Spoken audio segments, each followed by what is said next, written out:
예언이 중요한 것은 지도하는 자들이 자기의 생각대로 사역을 하지 않게 하기 위함이다. 예언이란 말은 현대 교회에서 기피하는 단어 중 하나예요. 하나님에게서 왔는지 분별하기 어렵기 때문이죠. 구약시대의 이스라엘 왕과 백성들도 예언을 기피했었는데 모든 예언을 기피한 것이 아니라 회개를 촉구하고 하나님의 심판을 선포하는 예언을 기피했습니다. 그래서 그들을 박해하여 옥에 가두고 죽였어요. 이사야, 예레미야, 에스겔 같은 예언자들은 죽기를 각오하고 하나님께 순종했으며 성경에 기록되는 놀라운 인물들이 되었어요. 그러나 현대교회는 성경이 완성된 시대에 예언의 은사는 더 이상 존재하지 않는다고 가르치고 있어요. 거짓 예언자들이 넘쳐난다고 예언의 은사 자체를 부정해버린다면 자신의 사역이 과연 하나님의 뜻인지 검증하는 시스템을 잃어버린 셈이죠. 영적으로 더욱 혼탁해지는 시대를 살고 있는 우리들을 깨우치는 하나님의 말씀. 크리스천 영성학교 신목사의 예언 노트. 전국의 온오프라인 서점에서 만나실 수 있습니다. 오늘은 나는 당신의 몸 안에 귀신이 집을 짓고 있는 게 보인다 라는 제목으로 한번 생각해 보도록 하겠습니다. 이 제목처럼 이러한 얘기를 하는 사람은 죄다 사기꾼일 확률이 높죠. 귀신이라는 얘기조차 들어보지 못하고 사는 세상인데 어떻게 사람 안에 귀신이 들어있는지 샅샅이 안다는 말입니까? 그러나 제가 하는 말은 뻥이 아니에요. 성경의 근거를 조목조목 들이대면서 그렇게 주장하고 지금까지 수백 명의 사람들에게서 귀신을 쫓아내고 귀신들이 일으킨 고질병을 고치는 사역을 하고 있는 것으로 증명하고 있어요. 그러나 당신이 귀신이라는 말 자체가 두렵기 때문에 제가 하는 이 말에서 얼른 도망치고 싶을 것입니다. 저 역시 도망치고 싶은 사람들을 말릴 생각은 없어요. 그러나 그들이 도망치고 발버둥 치더라도 귀신들의 손아귀 안에서 벗어날 수 없는 존재라는 사실을 모르기에 그런 생각을 할 것입니다. 성경은 악한 영들을 세상의 왕, 세상의 임금, 그리고 세상의 신이라고 말하고 있지 않습니까? 그래서 우리가 싸워야 할 대상이 바로 통치자들과 권세들과 이 어둠의 세상 주관자들과 하늘에 있는 악한 영들을 상대해야 된다고 말하고 있죠. 그러나 전쟁이 일어났다 하더라도 죄다 싸우는 사람만 있는 건 아닙니다. 군인들을 제외한 민간인들은 피난을 가기에 바쁘죠.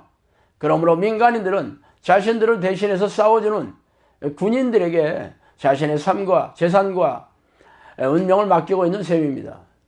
그래서 여러분은 귀신들로부터 도망친다 하더라도 여러분의 영혼과 삶 그리고 사랑하는 가족들을 대신해서 싸워주는 군인이 있습니까?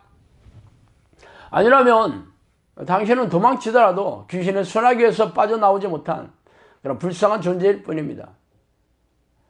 아니라고요? 예수 그리스도의 보혈의 능력을 믿어서 죄사함을 받고 귀신들이 범접도 하지 못한다고요? 생각은 자유죠. 그러나 당신이 귀신의 정체를 알아채고 분별할 능력이 있으십니까? 아니라면 당신의 생각은 착각일 뿐이에요. 아니면 당신이 철석같이 믿고 있는 당신네 교회의 담임 목사가 그런 영적 능력이 있으십니까? 아니라면 그들의 말도 믿을 게 못되지 않겠어요? 않겠죠. 결국 당신이 믿을 수 있는 게 바로 하나님의 말씀인 성경이지 않습니까? 그런데 저 역시 성경 말씀을 조목조목 들이대며 귀신의 정체를 말하고 있어요. 그러므로 당신이 저의 주장을 부정하고 싶다면 제가 말하는 성경의 근거에서 오류를 찾아내어 말씀해 주셔야 합니다. 물론 우리네 교인들이 믿고 싶어하는 그래서 들이밀고 근거로 제시하는 구절이 성경의 구절이 전혀 없는 것은 아니죠. 그러나 서로 자신들의 주장이 맞는다고 어긴다면 딱히 가르마를 타줄 사람이 없을 것이에요. 그렇다면 성령의 증거와 변화, 능력과 열매를 통해 검증할 수밖에 없을 것입니다.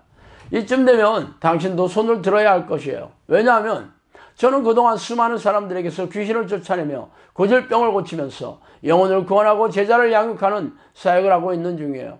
그러나 당신네 교회 담임 목사가 그런 사역을 하지 않는다면 굳이 저에게 말해보았자 본전도 못 건질 것입니다. 물론 저의 이 빈정거리는 말투가 여러분의 비위가 상할지도 몰라요. 그러나 제가 말하는 근거가 비성경적이라면 뭐 뒤도 돌아보지 말고 나가시면 되고, 성경적이며 성령의 증거나 능력, 열매가 있다면 진짜인지 날카롭게 분별해야 하지 않겠습니까? 제 주장이 맞는다면 여러분은 미혹영에 속아서 지옥으로 던져지는 운명이 되기 때문입니다. 그렇다면 처음으로 돌아가 제가 여러분의 몸에 귀신들이 집을 짓고 있는 게 보인다는 처음에 주제로 들어가 봅시다. 귀신이 몸에 잠복한 사람들에게서 귀신을 드러내게 하는 가장 쉬운 방법은 전심으로 하나님을 부르는 기도를 하거나 축출 기도를 해보는 것이죠. 그러면 하급 귀신들과 중급 귀신들의 정체가 드러납니다. 하급 귀신들은 침이나 가래, 기침, 하품, 트림, 방귀, 설사, 배변 등의 생리적인 현상이 일어나기 시작합니다. 중급 귀신들은 몸을 아프게 하여 공격을 하는데 가슴이 답답하고 심장 소리가 크게 들리고 두통, 어지럼증, 가려움증, 배가 찌를 듯이 아픈 고통이 기본이며 몸의 곳곳에 고통을 주어 기도를 방해하기 시작하죠. 또한 기존의 고질병이 악화되고 지병이 도지는 일이 비일비재합니다. 이러한 증상은 귀신들의 잠복을 겉으로 알아낼 수 있는 중요한 단서예요. 그러나 이러한 증상은 생리적인 현상이므로 보통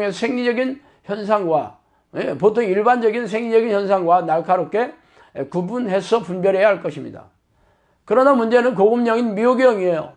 영적인 위력이 엄청난 고급령인 미혹의 영이 몸 안에 잠복해서 중급령과 하급령인 귀신들을 불러들여서 집을 짓고 있습니다.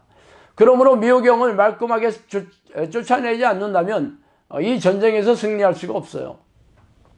그러나 문제는 미혹의 영은 겉으로 드러내는 증상이 전혀 없다는 것이에요. 교회 주변에서 귀신을 쫓아낸다는 사람들도 괴성을 지르며 몸을 뻗대는 것으로 귀신이 나갔다고 주장하는데 겉으로 증상을 보이는 귀신들은 미혹의 영이 아닙니다.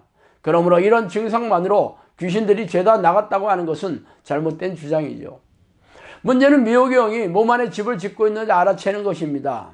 미혹의 영은 머리를 타고 앉아 자신들의 생각을 넣어주어 교묘하게 속이는 공격을 하고 있어요. 그러므로 이들의 공격인지 아닌지 알려면 자신의 생각이 하나님의 뜻인지 아니면 사람의 생각, 자신의 생각인지 분별해야 합니다. 하나님의 뜻이 아닌 것은 죄다 하나님이 싫어하시는 죄이기 때문입니다. 그러나 사람들은 죄라고 판단하는 제목이 현행법을 위반할거나 자신이 인정하는 그러한 것들에 불과하죠. 그러나 성경은 하나님이 싫어하는 생각이 죄라고 정의하고 있으며 특히 육체의 생각은 하나님과 원수가 된다고 말하고 있습니다. 그러므로 하나님의 뜻이 아닌 것은 전부 죄인 셈이죠.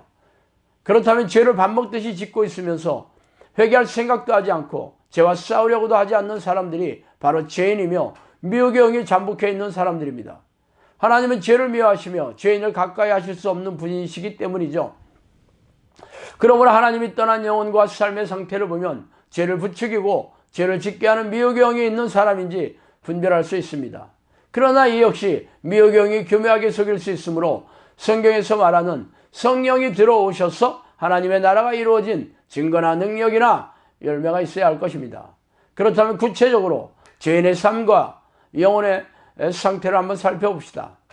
영혼과 삶에 평안과 기쁨이 없거나 가족들과 이웃과 직장 사람들과 불화와 갈등이 있거나 하는 일마다 실패뿐이며 열매가 없거나 자신과 가족 중에 고질병과 정신질환, 알코올 중독을 비롯한 각종 중독으로 고통받고 있거나 악성부채와 극심한 가난으로 고통받고 있거나 염려, 걱정, 두려움, 불안, 의심, 회의, 좌절, 절망, 미움, 분노, 억울함, 불평, 짜증, 원망 등의 그러한 부정적인 생각이 자신의 머리를 떠나자고 있다면 필시 미혹의 영이 집을 짓고 있는 명백한 증거입니다.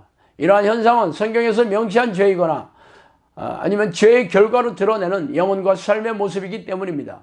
그러나 사람들은 1분짜리 영적기도와 주일 성수, 그간의 희생적인 신앙행위를 들면서 성경 말씀을 물타기 하거나 과거에 받은 은혜나 기도응답 등을 근거로 위안을 삼으려고 합니다. 그러나 성경에는 이러한 근거가 성령이 내주하는 증거라고 말한 적이 없어요. 이러한 주장은 신학자의 견해를 바탕으로 하는 우리네 교회의 관행이나 사람들이 만든 제도일 뿐입니다. 그러므로 자신 안에 성령이 내주하셔서 하나님의 나라, 이 천국이 이루어진 증거나 변화, 능력과 열매가 없다면 미혹의 영이 여러분 안에 집을 짓고 있는 증거입니다. 그러므로 미혹의 영을 쫓아내지 않는다면 여러분이 이 땅에서 고통스럽게 살다가 지옥의 불에 던져질 운명일 것입니다. 자, 오늘은 여기까지 하겠습니다. 감사합니다. 지우는 오랜 세월 교회를 다녔습니다. 주일 성수는 물론 봉사활동에도 적극적이었고 사업이 잘 될 때는 꽤 큰 액수의 헌금이나 11조도 빼먹지 않았죠. 하지만 그의 삶은 늘 고단했습니다. 그의 몸은 병마와 싸우고 있었고 가정은 깨졌고 마음에는 깊은 한숨이 자리했습니다. 어느 날 지우는 잠 못 이루는 밤에 우연히 유튜브에 동영상을 보게 되었는데 크리스천 영성학교의 신 목사님의 말씀을 듣게 되었고 이제까지 그가 궁금해했던 의문점들과 그의 삶의 문제들을 해결받을 수 있겠다는 희망을 가지게 되었습니다. 다음 날이 밝자마자 신 목사님의 나는 이렇게 기도해서 하나님을 만났다를 주문하고 책이 도착하자마자 단숨에 읽어 내려갔습니다.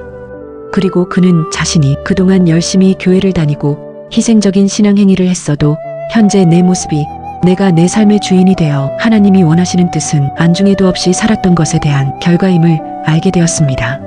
책은 성경에 나온 대로 쉬지 않고 전심으로 기도하는 것이 하나님의 뜻이고 성령이 내주하시는 하나님과 동행하는 길이라는 것을 알려주었고 구체적으로 어떻게 삶에 적용하며 기도해야 하는지 신 목사님이 경험하며 열매를 맺은 실제로 했던 그대로를 알게 해주었습니다. 놀랍게도 그의 삶은 기쁨과 평안한 마음으로 변화되고 몸도 치유되기 시작하였고 그는 비로소 성령님이 내 안에 오셔서 하나님을 주인으로 섬기며 동행하는 삶의 방식으로 살 수 있게 되었습니다. 크리스천 영성학교 신목사의 나는 이렇게 기도해서 하나님을 만났다는 당신의 삶을 놀랍게 변화시킬 깨달음을 선사할 것입니다. 지금 바로 이 책을 통해 하나님과의 깊은 만남을 경험해 보세요. 나는 이렇게 기도해서 하나님을 만났다는 전국의 온오프라인 서점에서 구입하실 수 있어요.